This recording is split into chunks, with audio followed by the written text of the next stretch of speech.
우리 제목을 같이 한번 하시겠습니다. 시작. 얼마나 사랑하나. 예수님을 얼마나 사랑하나. 그 유행가의 노래가 있어요. 사랑 사랑 누가 말했나? 뭐라고? 몰라요 이 노래? 아는데 뭐 가수 이름까지 될 필요는 없고 그냥 이름 그 다음이 뭐냐고요? 사랑 사랑 누가 말 그 다음이 뭐냐고? 예, 바보들의 이야기. 바보가 뭔지 아세요? 바보가 바보예요.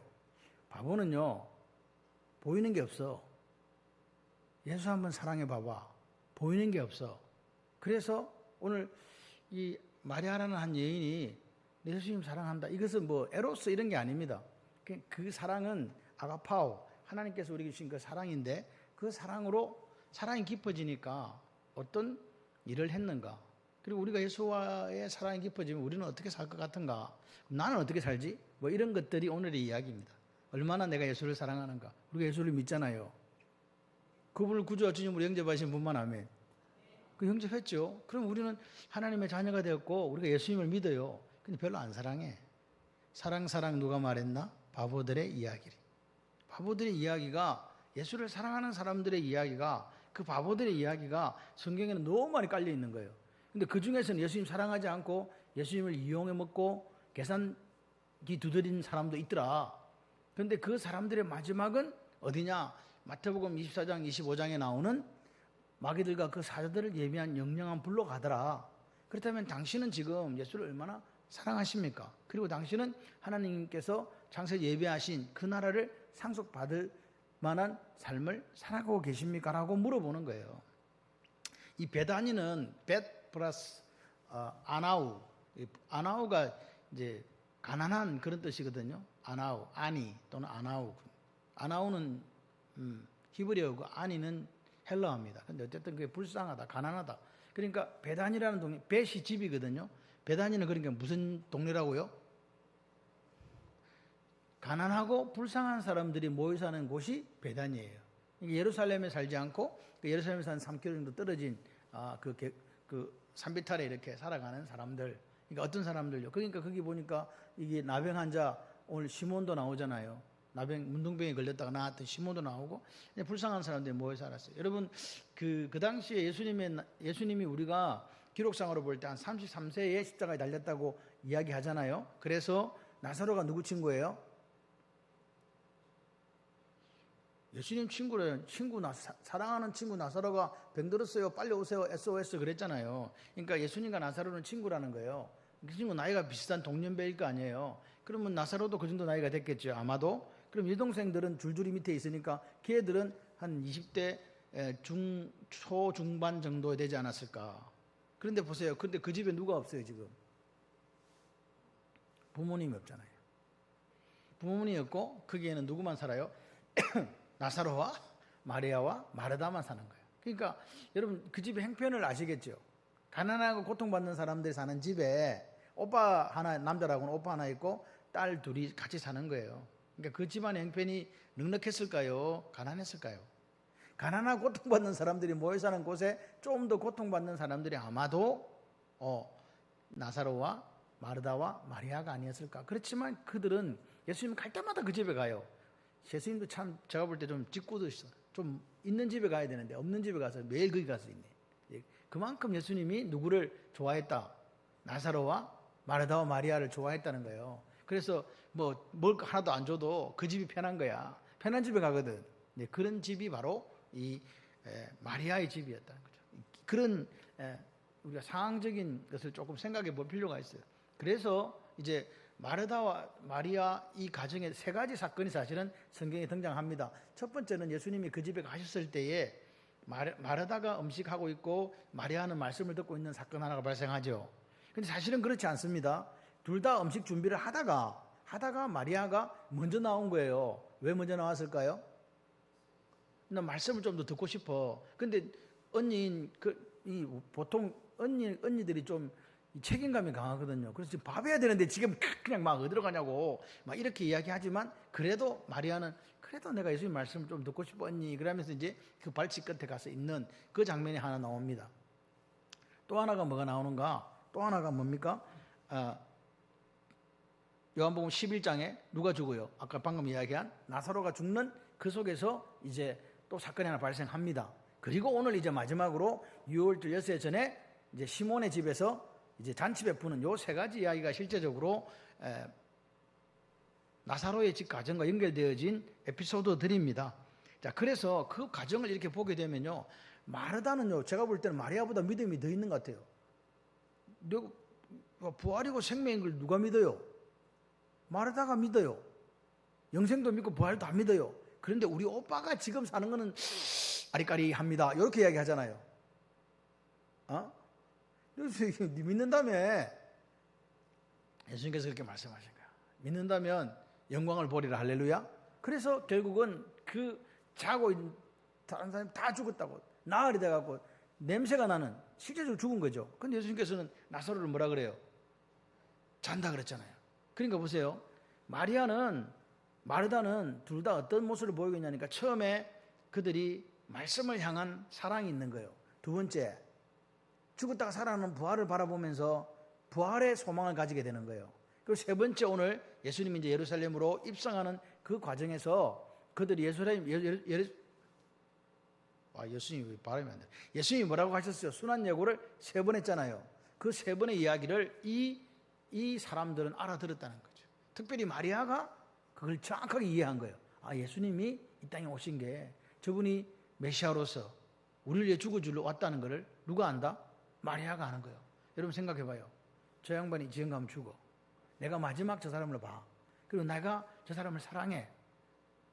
사랑한다는 게 이게 청춘남녀 사랑이 아닙니다. 사랑, 하나님 우리가 사랑한다 할 때 그 사랑이거든요. 사랑해요. 그럼 어떻게 하겠어요? 한번 생각해봐. 여러분 같으면 어떻게 하겠어요? 마지막 길이야 이제. 내가 이때까지 살아오면서 우리가 사랑하는 관계로 살았고 내가 그 사람을 너무너무나 사랑해요. 그럼 뭐 하겠어요? 마지막인데 내가 할 수 있는 거, 그죠? 내가 할 수 있는 거, 내가 할 수 있는 저 사람에서 마지막으로 할 수 있는 최고의 것이 무엇일까? 그걸 생각하지 않겠습니까? 여러분 같아도 그렇죠. 그런 상황이 지금 오늘 이게 발생했다고 보시면 됩니다. 그래서 고난주간 이게 보면 이제 마가복음 14장에서는 그러니까 수요일 날이라고 이야기되어 있지만 실제적으로 요한복음 11장에는 엿새 전, 6월절 엿새 전으로 되어 있고 마태복음도 역시 6월절 엿새 전 토요일로 이렇게 보고 있다. 그래서 오늘 마태복음 보십시오. 한 여자라고 나와 있지 않습니까? 그래서 한 여자 이름이 없습니다. 7절에 향유 한 옥합을 가지고 왔다. 이게 이제 요한복음의 12장으로 가게 되면은 누구 이름이 정확하게 등장합니다. 누구? 마리아가 나도 향유 한 옥합을 깨뜨렸다. 이렇게 나오는 거죠. 여기 마태복음에는 왜 마태복음 이름이 없을까? 마태는요 지금 뭐 이름, 장소 뭐 이런 게 중요한 게 아닙니다. 지금 예수님께서 예수님의 사역이 어떤 사역인가를 보여주고 싶은 게 더 중요한 거예요. 그러니까 이름도 필요 없는 거야. 예수님의 죽음을 예비하게 해서 한 여인의 한 행동을 보여주기 위해서 그냥 뭐 장소가 시몬의 집이든 뭐 자기 집이든 그런 건 상관없는 거지. 이해되십니까? 그렇습니다. 그래서 그 당시에 여자는 사람 인수에 들지 않았죠.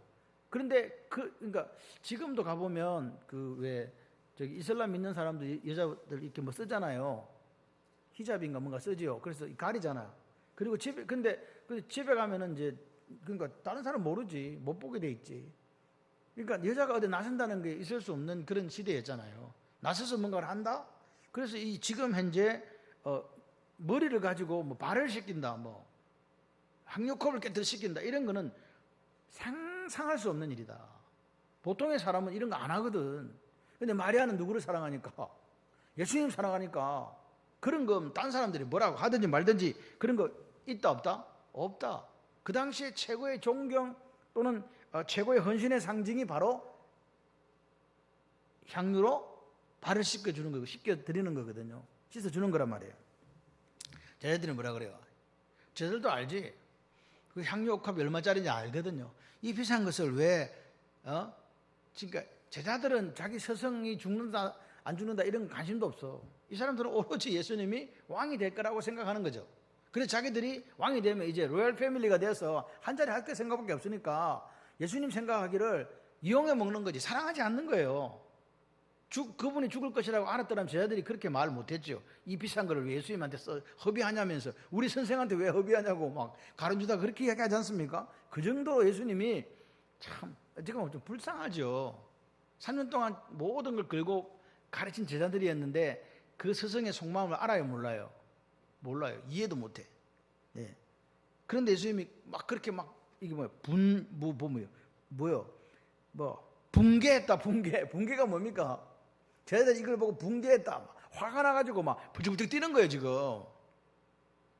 예수님한테 아니 그럴 수도 있지. 그렇다고 그렇게 팔짝팔짝 뛰나? 그 정도로 제자들의 수준이 한창 아래 중에 아래였다. 예수님의 생각 못 따라가는 거야. 저는 성경을 보면서 그런 생각을 해요. 우리의 생각이 예수님 생각과 같을까? 여러분 생각이 하나님 생각과 일치합니까? 그게 신앙생활이에요.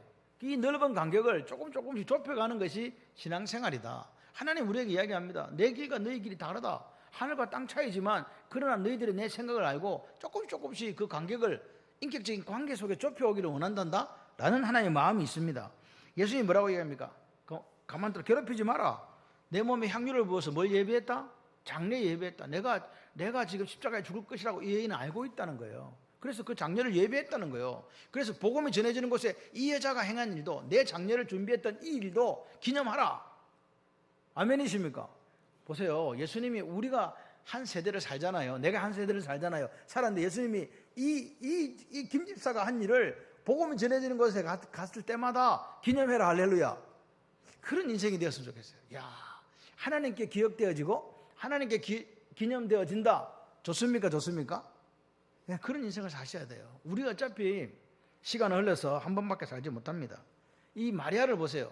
다른 사람들이 하는 신앙생활의 샘플, 표본이 된 거잖아요. 그러니까 오늘 우리가 하는 그 21세기를 살아가면서 창원바울린교회 성도님들이 하는 그 삶의 한 발자국이 다른 사람에게는 뭐가 된다? 이정표가 되고 표본이 될 수 있다. 좋은 표본 되시기를 바랍니다. 신앙생활 이렇게 하는 사람 보면 두 종류가 있습니다. 하나는 오늘도 예수님께 사랑에 빠져가지고 내 목숨까지 드려도 아깝지 않아. 내가 무엇을 드려도 아깝지 않아 하는 그런 분이 있을 수 있고, 또 어떤 사람은 돈으로만 계산하는 사람이 있어요. 유다처럼 예수님까지 돈으로 계속 팔아먹으려고 하는 사람도 있잖아요. 그러니까 하나님을 사랑하는 게 아니고 하나님 뭐해? 이용하는 거예요. 여러분, 하나님은 사랑하고 돈은 잘 이용하는 거예요. 근데 거꾸로 돼가지고 돈을 사랑하고 하나님을 이용해 먹는 모습들이 있다. 그래서 이 시대가 오죽했으면 하나님이 두 주인을 섬기지 못한다. 물질과 재물과 하나님을 겸하여 섬기지 못한다. 그래서 무슨 이야기 합니까? 진짜 가짜는 뭘로 판명난다? 물질을 어떻게 사용하는 것으로 판명난다. 그래서 예수님이 뭐라 그래요? 내 보물 있는 곳에 뭐도 있다? 네 보물 있는 곳에 네 마음도 있다.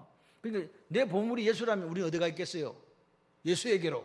내 보물이 돈이라면 어디로? 돈 있는 대로. 그렇습니까? 그렇단 말입니다. 그래서 오늘 우리가 점검해야 돼요. 나는 내가 살면서 내 물질 생활을 어떻게 지금 하고 있는가? 하나님이 기뻐하시고 하나님께서 춤추시는 그곳에 사용되어지고 그렇게 내가 살고 있는가? 그것이 오늘 어찌 보면 신앙생활의 바로미터입니다. 척도입니다. 내가 지금 건강한 신앙생활을 하고 있는지 그렇지 않은지를 보여주고 있다. 여러분, 오늘 하나님 묻습니다. 이 밤에 너 누구 섬기냐? 나를 섬기냐? 만몬을 섬기냐?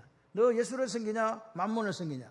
물어보면 답하지 마세요. 그냥 내 마음의 재판정에 한번 내놓으세요. 난 마음속에 난 어떻지? 여러분 지금 판단이 아마 쓸 거예요. 여러분, 오늘 예수님은 우리에게 뭘 원하시는가? 마리아를 봐라. 마리아의 사랑을 한번 봐라. 나를 어떻게 사랑했는지를 한번 봐라. 너희들, 그러니까 그 사랑을, 그 한 행위를 복음이 전해지는 곳에 다 전파해서 기념하라고 하셨겠죠. 그러니까 우리의 삶도 전파되어지는 곳곳마다 기념되어지고 기억되어지는 삶이 되는데 그게 뭐냐? 사랑입니다. 그러니까 우리는 같이 해봐요. 살아도 예수, 죽어도 예수. 그거밖에 없어요. 필리바, 내가 꼭 잃어버리지, 오늘 발음이 왜 안 나요? 잊어버리지 않도록 목사님 기도해야 됩니다. 그렇게 이야기 내가 적어놨거든. 이따가 또 까먹을 수 있어. 기도해야 됩니다라고 네가 이야기해라. 자, 분명히 이야기했어요. 다른 복음서에도 전해져 있습니다. 아까 얘기했지, 마가복음 14장, 요한복음 12장. 그래서 보면 아까도 말씀을 드린 대로 요한복음이 순서대로 나열되어 있다. 그래서 6월절, 6월절, 6세 전이라고 되어 있다고요. 그런데 그 요한복음에는 이 이 사건이 일어난 장소가 마치 자기 집같이 돼 있어요. 누구? 나사로처럼 돼 있으나 실제적으로는 옛날에 문둥병이었다가 예수님의 은혜로 고침받은 시몬의 집이다.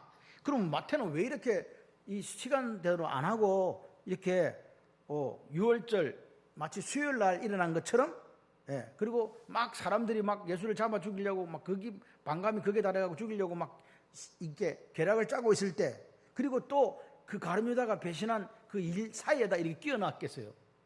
이거 원래 6월절 여세 전의 일을 왜 마태는 지금 마치 수요일 날 일어난 것처럼 금요일 날 십자가에 달리시잖아요.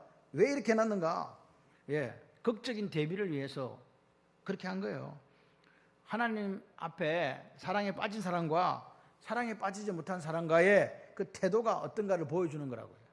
여러분의 태도는 어떤가? 하나님은 우리의 마음을 본단 말이에요. 우리의 태도를 보는 거거든요. 맞죠? 태도를 보는 거다. 오늘 보십시오. 이 문둥병자였던 시몬도요, 그 집에다가 잔치를 배설했어요. 지금 생각을 해봐요. 다른 사람들 다 누구를 죽이려고 그래? 예수를 죽이려고 지금 막 계략을 짜고 있는데, 우리 집에 잔치 열렸네, 예수를 위한 잔치 열렸네, 그러면 시몬 어떻게 되겠어요? 후환이 두려워서 그거 잘하지 못합니다. 그런데도 시몬은 잔치를 열었다는 게 무슨 말입니까? 누구에게 사랑에 빠졌다? 예수님에게 사랑에 빠진 사람. 내가 뭐 죽든지 말든지 내가 예수님의 잔치를 베풀 거야. 내 생명이 위협이 있든지 말든지 저 대제사장과 서기관들이 나를 어떻게 하든지 말든지 나는 할 거야. 그러니까 사랑하면요, 뭔가를 하지 않으면 견딜 수가 없다. 이게 오늘 사랑하는 사람의 특징입니다. 예수를 사랑하면 예수를 위해서 뭔가를 하는 거야. 시몬, 문둥병자였던 시몬도 그렇고 또 마리아도 그렇고, 내가 예수님을 사랑해 뭔가를 해야 되겠다. 내가 할 수 있는 게 뭔가, 그것을 찾은 사람이 바로 오늘 문둥병자였던 시몬이고 마리아였다는 이야기입니다. 그리고 보세요. 그렇게 지금 하고 있는 와중에도 잔머리 굴리고 있는 가룟유다는 지금 누구 팔아먹으려고? 자기 스승 팔아먹으려고 하고 있었잖아요. 그런 상황 속에 있었다. 그래서 보세요. 우리가 하나님을 이용해 먹는 사람과 하나님을 사랑하는 사람의 삶의 모습이 다를 수밖에 없다는 걸 보여주는 거죠. 오늘 보십시오. 마리아가 요한복음에 여기는 나오죠. 한 여자라 그러지만 마리아가 지극히 비싼 향유 곧 순전한 나드 한 근을 가져다가 예수의 발에 붓고 자기 머리털로 그 발을 씻으니 향유 냄새가 집에 가득하더라. 오늘 구속사적인 의미를 부각하기 위해서 마태는 그렇게 배치했다 그랬죠. 그렇기 때문에 마태한테는 지금 예수님이 죽으러 가는데 누구 집에 가서 밥을 먹었든 누가 와가지고 향격벌 깨뜨렸든 그게 중요한 게 아니고, 지금 현재 예수님이 어떤 쪽으로 가는가 거기에만 관심이 있다. 마리아가 누군가? 아까 전에 말씀드린 것처럼 마리아의 삶은요 많이 나와 있지는 않습니다. 그러나 그 마리아의 모습 속에 예수님을 사랑하는 사람들의 모습이 나타나 있다. 사랑의 반대말이 뭐예요? 우리는 보통 이제 학교에서 배울 때 사랑의 반대는 정오, 미움, 이기심 이렇게 이야기하지만 야고보서에서는 이웃을 사랑하지 않는 것이 뭡니까? 차별하는 것, 그것이 최고의 법을 어기는 것이다. 사랑을 어기는 거거든요. 그러니까 죄를 짓는 것이다라고 이야기한다면 오늘 우리가 사랑의 반대말은 성경적으로 볼 때는 차별이라고 볼 수 있는 거죠. 차별. 그러니까 하나님은 어떤 세상을 만들기를 원하셨다? 차별 없는 세상을 만들기를 원하시는 거예요. 그런데 지금 이 세상은 어때요? 차별이 있어요, 없어요? 있다. 그렇다면 우리는 경계해야 된다.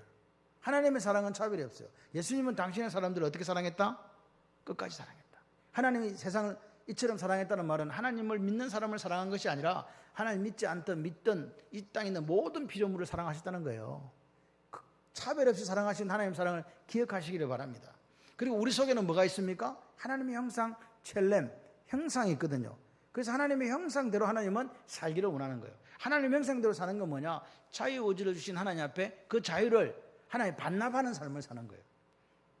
이거 내 따먹을 수 있는데 안 따먹어야지. 그건 내 자유인데 내가 그 자유를 내놓는, 그게 순종입니다.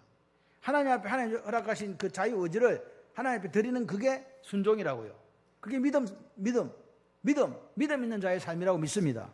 자, 보십시오. 마리아는 예수님 말씀 신앙으로 또 오빠가 살아나는 그 모습 속에서 뭘 느낀다고요? 내가 예수님을 사랑할 수밖에 없어. 나는 그분을 구주와 주님으로 영접하고 그분이 이 땅에 오신 메시아라고 그렇게 인정할 수밖에 없어 라면서 그 믿음이 점점 깊어져 갔다 그 말입니다. 여러분 오늘 우리가 하나님을 사랑해요. 예수를 사랑해요. 그러면요 내 삶의 우선순위는 넘버원이 누가 될까요? 예수님이 되겠죠. 사랑하는데 뭐 내가 예수님을 최고로 사랑해, 제일로 사랑해. 그럼 내 인생의 넘버원은 예수님이 될 수밖에 없다. 근데 내 인생의 넘버원이 예수님이 아니다. 딴 게 있다. 그러면 그런 분들은 하나님 뭐라 합니까? 나는 질투하는 하나님인데 나보다 더 사랑하는 나는 원치 않아. 내 앞에 다른 것들을 만들어 가져오지 마. 끼워 넣지 마. 다른 거 사랑하지 마. 너는 나만 사랑해야 돼. 내가 그럼 너에게 천대까지 은혜를 베풀어 주마. 아멘이십니까? 우리의 능력이 아닙니다. 우리는요, 우리의 태도가 어떤가를 봐야 돼요. 내가 지금 하나님 앞에 어떤 태도로 서 있는가? 아멘이시죠? 예수님이 말하다가 와서 예수님 지금 준비를 해야 되는데 마리아가 지금 말씀을 듣고 있으니까 지금 고양이 손도 부족한데 좀 보내주세요. 그랬더니 예수님이 뭐라 그래요? 야 내비둬라. 마리아는 좋은 것을 택했으니까 빼앗기지 않을 것이야 라고 말씀하시잖아요. 오늘 우리의 삶의 우선순위가 어디에 있는가를 봐야 돼요. 음식 대접도 중요하고 이것도 중요하고 저것도 중요한데 마리아는 최우선 순위로 말씀을 듣고 그 말씀이 로고스이신 예수님이셨다는 거지. 말씀을 깊이 들어가니까 예수님을 사랑하지 않고서는 배길 수가 없는 거죠. 오늘 우리가 그 마리아가 향료컵을 깨뜨린 사건이 그냥 깨뜨린 게 아닙니다. 오빠가 살아난 것을 보면서 정확하게 부활의 능력을 봤어요. 그리고 예수님이 누군지 알았어요. 그분은 죽어도 당신이 순환 예고한 것처럼 죽어도 다시 사실 것이라는 것을 누가 믿었다? 마리아가 믿는 거죠. 그래서 마리아가 어떻게 됩니까? 향료컵을 깨뜨린 거예요. 내가 가진 모든 것을 지금 향료컵을 깨뜨린다는 것은 가난하고 불쌍한 사람들이 사는 마을에서 더 이상 이 아가씨의 미래는 없는 거지. 집도 못 가요. 지참금으로 해가 가져가는 거거든.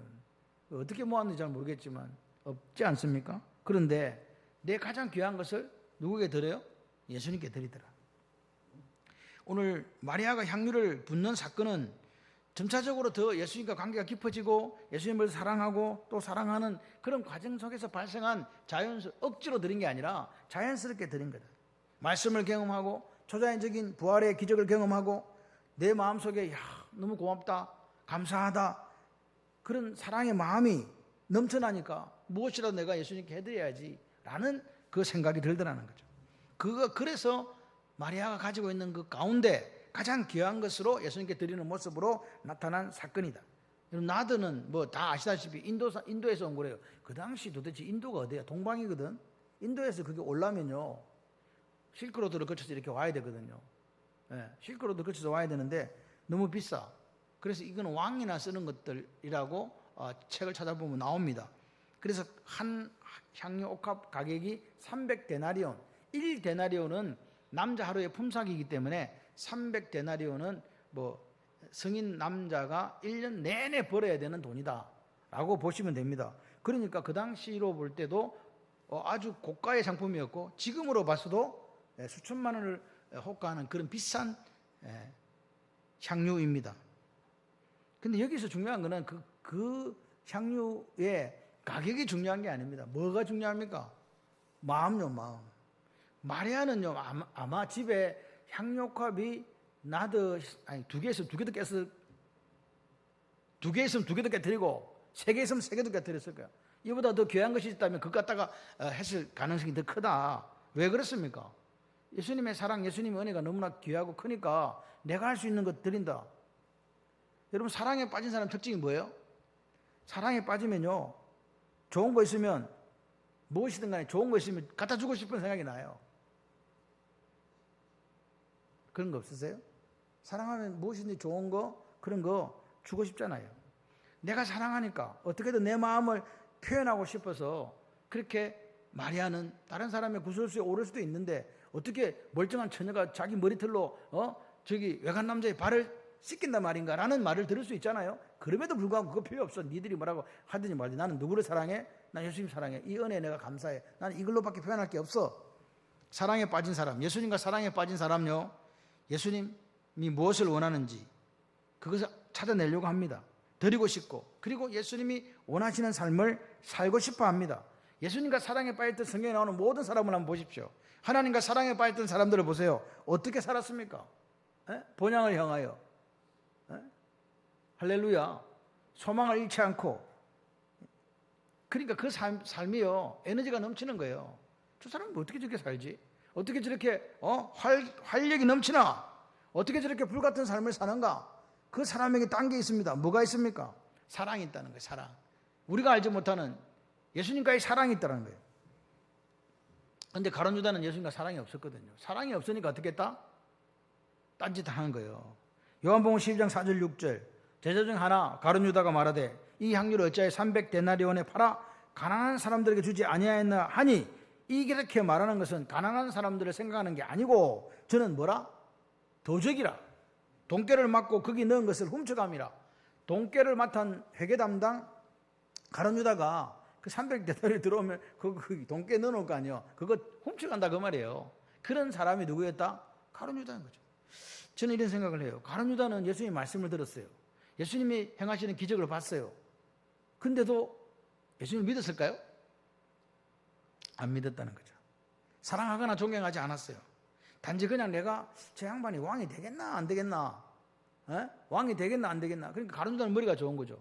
예수님이 죽는다는 걸 알았어요. 죽으면 뭐예요?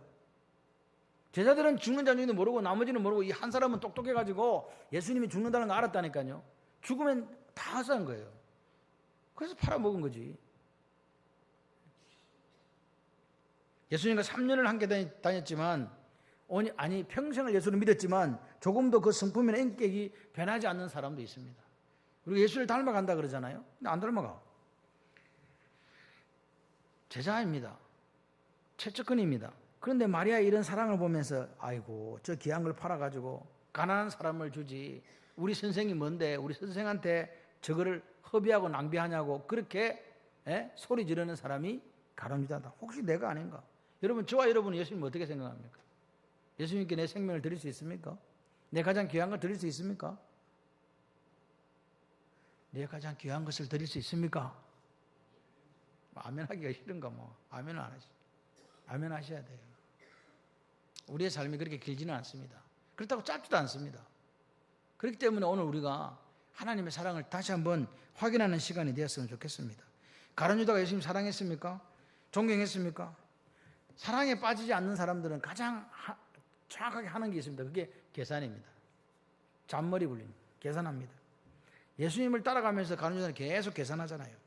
여러분, 교회 와가지고 행복하십니까? 교회 와가지고 교회 와서 이 교회와 사랑에 빠져야 돼요. 창원 발림교회와 사랑에 빠지시기를 바랍니다. 그러니까 구역에 가면 구역에서도 행복해야 되고, 예배 드릴 때도 행복해야 되고, 할렐루야. 뭐 남전대 예전대 가서도 행복해야 되는 거예요.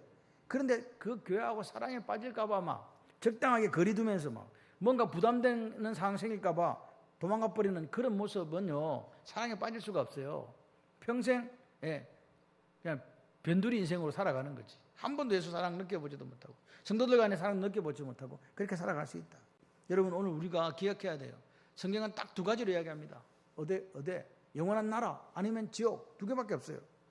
우리가 예수님과 사랑에 빠지지 못한다면, 체면 때문에 신앙생활 한다면, 예수님과 진실한 관계, 인격적인 관계보다 어디다가 외식에 초점을 맞춘다면 오늘 우리의 마지막은 어떻게 될까? 답이 뻔합니다. 영영한 불에 들어가 슬픔을 잃어가는 그 마지막이 있다. 가룟 유다처럼 살아가는 사람은요, 외식 겉으로 볼 땐 잘해요. 그런데 그 사람들이 가장 기쁜 곳에 뭐가 있을까요? 돈깨를 맡은 가룟 유다는요, 도적이라. 훔쳐간다? 이 말은 자기 삶 속에 뭐밖에 없다는 거죠? 돈밖에 없다는 거잖아요. 그러니까 이 사람은요, 만몬의 건세, 만몬을, 예수님을 따라다니지, 몸은 따라다니지만 내 영혼은 누구를 섬기고 있는 거예요? 만몬을 섬기고 있는 거지.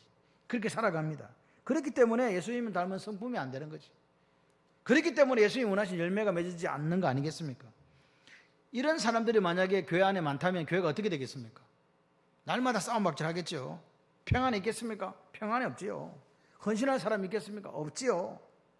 교회는요, 항상요, 이게 밝은 데도 있지만 그늘진 곳도 있죠. 그 그늘진 곳에 있는 사람도 있을 수 있습니다. 그들을 누가 섬겨줍니까? 같이 해봐요. 예수님과 사랑에 빠진 사람. 아멘.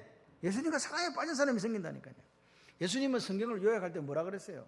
제일 크고 첫째 되는 계명이 네 하나의 마음 다하고 뜻을 다하고 온 힘을 다해서 뭐 하는 거고? 사랑하는 거고. 둘째는 그와 같으니 내 이웃을 네 몸과 같이 사랑해라. 그래서 하나님 사랑, 이웃 사랑으로 딱 그거 그걸 딱 걸면 사랑이잖아요. 사랑해라. 그래서 우리 보고 뭐라고 이야기합니까? 같이 해봐요.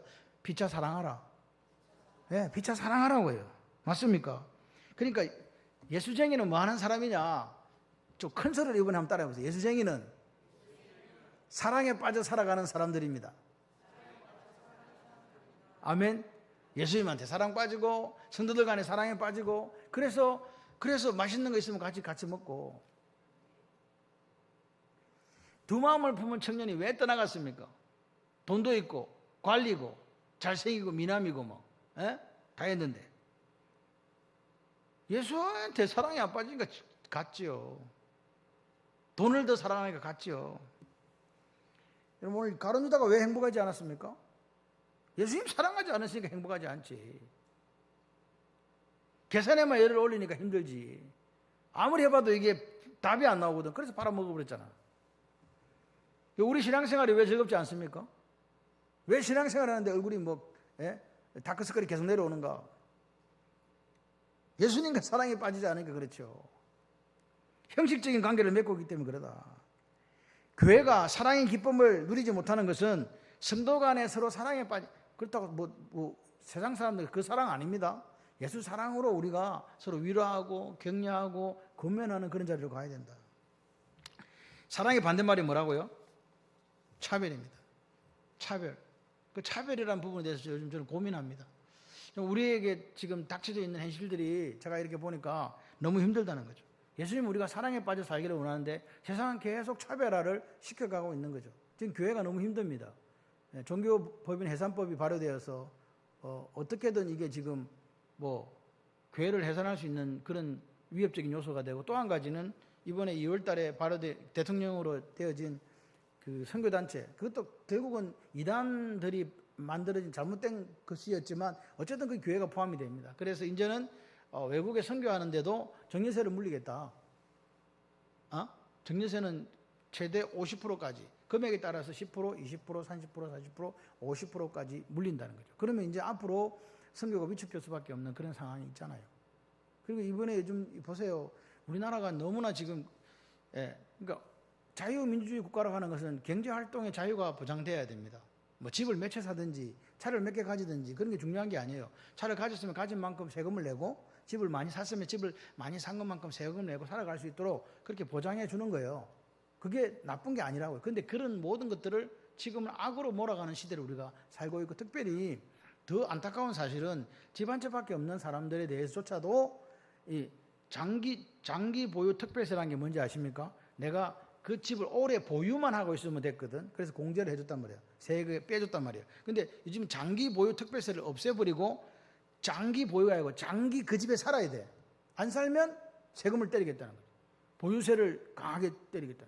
또 집 팔면 집 판 대로 또 양도세를 이걸 도대체 무슨 말인가? 집을 팔지도 못하게 하고 이게 살지도 못하게 하면 어떻게 하라는 말인가? 양도세 많이 내고 팔고 저 어디 시골로 가라는 얘기.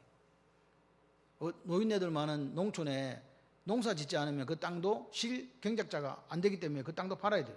그럼 결국은 이 사람들에 대해서 내가 이사를 한다든지 내가 어떤 것을 사고 싶어 한다 이런 자유가 없어지는 거잖아요. 그죠? 자유가 없어진다. 오늘 하나님이 우리를 사랑하셨는데 계속 세상은 차별 세상이 되어가고 있어요. 그래서 지금 문제가 있다는 거죠. 저는 국방부 장관이 방위 출신이 돼도 상관없다고 생각합니다. 그런데 진행되는 상황들을 보면 너무 안타까운 일이 너무 많다는 거죠. 여러분 항미 원조란 말이 미국에 대항해서 조선을 도운다는 그게 항미 원조입니다. 그건 누가 쓴 말이냐? 모택동이 쓴 말입니다. 우리나라를 중공군 내려올 때 쓴 말입니다. 그걸 버젓이 사용하고 있고 이번에 광복절에 인천에 태극기가 거꾸로 걸렸다는 거 아십니까? 태극기가 아닙니다. 현수막을 보니까 현수막을 이렇게 해가지고 거꾸로 태극기를 거꾸로 그림을 그렸더라고요. 그건 인쇄로 찍은 거란 말이에요. 태극기를 갖다 거꾸로 그려놓은 게 아니라 현수막을 이렇게 만들어가지고 빨간 게 위로 가야 되는데 파란 게 위로 가도록 만들어가지고 광복절 축 이렇게 해놨단 말이에요. 그걸 인천시내 다 그런 거야. 대통령도 거꾸로 달고 국무총리도 거꾸로 달고 통일부 장관도 거꾸로 달고 다 실수였대요. 다 실수였대요. 근데 같은 게 계속되면 이게 뭐죠? 우연인가? 그 우연인가 보다. 저는 그렇게 생각하고 싶어요. 근데 그렇게 파란 태극기가 밑으로 간 거, 위로 간 게 뭐냐? 북한이 1년 동안 임시로 사용했던 국기입니다. 김일성이. 이런 걸 생각이 안 날 수가 없다는 거죠. 그리고 뭡니까 지금? 국방부 장관이 자기 삶의 신조가 모택동이 말한 거와 똑같은 걸 이야기하고 있대요. 모택동이 어떤 사람인지 아십니까? 모택동 스탈린이요.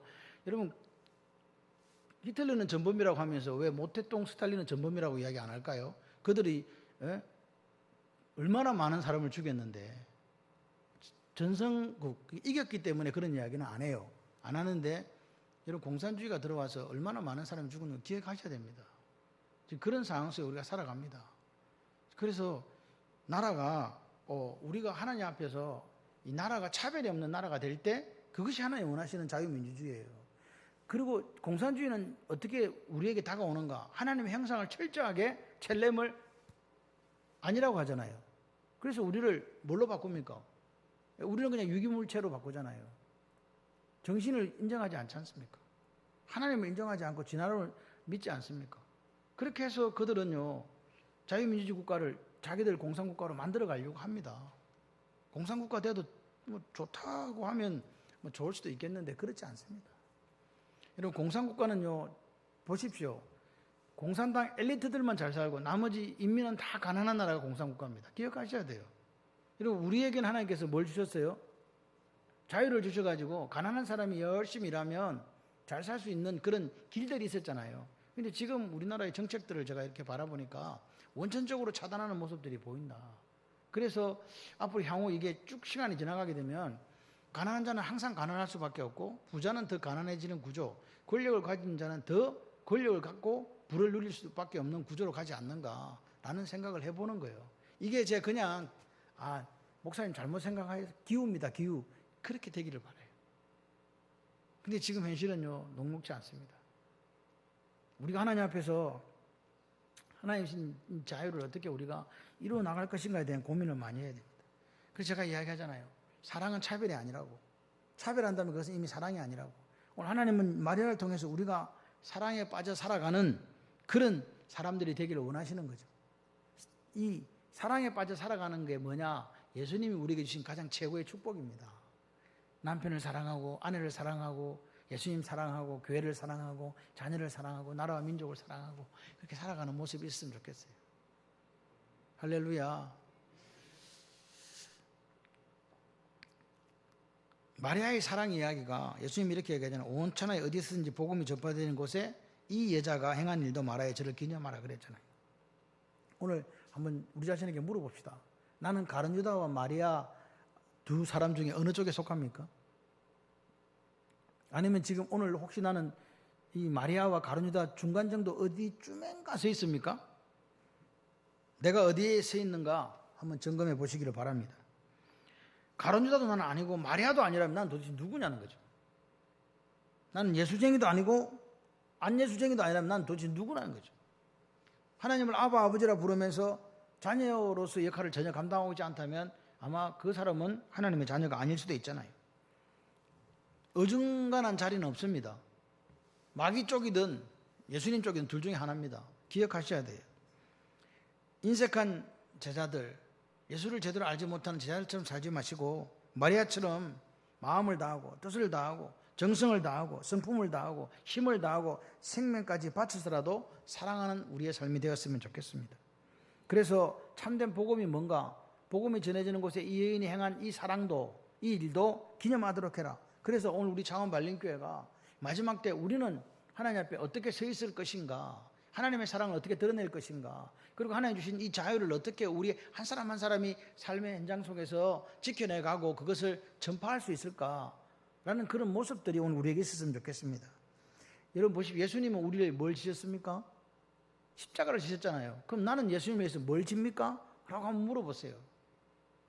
이 복음이 뭡니까? 복음은 유한계련입니다. 기쁜 소식입니다. 억눌린 자에게 자유를 주는 거잖아요. 아픈 자에게 치유 역사를 주는 거잖아요. 안 보는 자가 보고 못 듣는 자가 듣게 되는 그 기적이 일어나는 거 아니겠습니까? 뭘까? 저는 이래 생각합니다. 억눌린 것, 갇힌 것이 자유를 누리는 게 복음이라고 믿습니다. 그 복음의 역사가 오늘 우리에게 나타나기를 소원합니다. 디모데후서 4장 2절에 이렇게 얘기합니다. 너는 말씀을 전파해라. 때를 얻든지 때를 얻지 못하든지 항상 힘써라. 할렐루야. 오늘 우리가 이 복음을 전하기 위해서는 우리가 예수님을 사랑하는 사람으로 사셔야 이 복음을 전가할 수 있습니다. 그렇지 못하면요, 우리에게는 행실이 없어요. 착한 행실이 없어요. 없는데 어떻게 보이지 않는 하나님을 세상 사람들에게 보여주고 하나님께 영광을 돌려드린단 말입니까? 예수를 닮아가지 않는데 어떻게 예수 모습을 보여줄 수 있단 말입니까? 예수를 사랑하지 않는데 어떻게 다른 사람에게 사랑을 드러낼 수 있단 말입니까? 불가능한 이야기입니다. 마리아처럼 하나님을 사랑하는 그 사랑으로 우리가 나아갔으면 좋겠습니다. 그래서 내 스스로 물어볼 때 나는 가룟 유다가 아니고 나는 마리아야 라고 고백할 수 있는 삶이 되셨으면 좋겠습니다. 그래서 내가 내 이름 석자 아무도 기억해 주지 않겠지만 26년을 살아가는 21세기에 살아가는 그 시대의 사람들이 마리아처럼 살았다. 창원에 한 교회가 있는데 마리아처럼 예수님을 사랑하며 살았다. 할렐루야. 그 소리가 있었으면 좋겠어요. 그래서 아까 제가 말씀드린 우리 목사님이 하던 말이 다 기우였어. 쓸데없는 걱정이었어. 우리나라가 뭐 그런 공산주의 국가가 될 턱이 없었는데 목사님이 그렇게 이야기했어 라고 이야기할 수 있는 그런 세상이 되었으면 좋겠어요. 그래서 누구든지 자기가 가지고 있는 가능성을 얼마든지 펼칠 수 있고 그렇게 살아갈 수 있는 나라가 되었으면 좋겠습니다. 절대로 유토피아는 혁명을 통해 거슬리지 않습니다. 공산주의자가 말하는 것처럼. 유토피아, 천국은요, 하나님의 나라지 인간이 만들어낼 수 없습니다. 하나님의 나라는요, 예수를 믿는 믿음으로만 가능합니다.